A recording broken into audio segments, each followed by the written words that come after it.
تازه ایران په افغانستان کې خپل کونسلګرۍ فعالیتونه وځنډول. سلام ستړي مه شئ، وخت مو پخیر.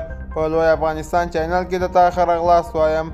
د نویو تازه خبرونو لپاره درسره لوی افغانستان چینل سبسکرایب کړئ. ایران په افغانستان کې خپل کونسلګرۍ فعالیتونه وځنډول.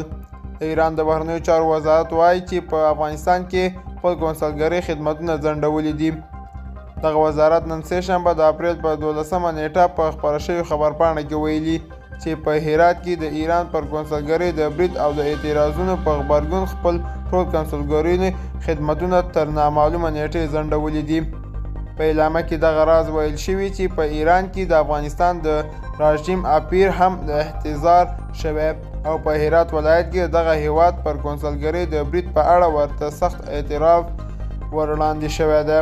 د ایران د بهرنیو چارو وزارت د جنوبي اسیا د برخې مدیر د افغانستان د شارژد افیر څخه په هرات کې د دوی پر کونسلګرۍ د تېرې ورځې برید د عاملینو سره د قانوني چلند غوښتنه کړې ده.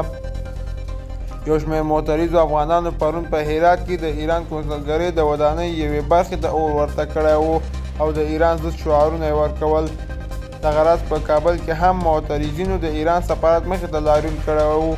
دوستانو دا زموږ د دې ساعت چمتو کلی خبر تر بیا ښې چارې.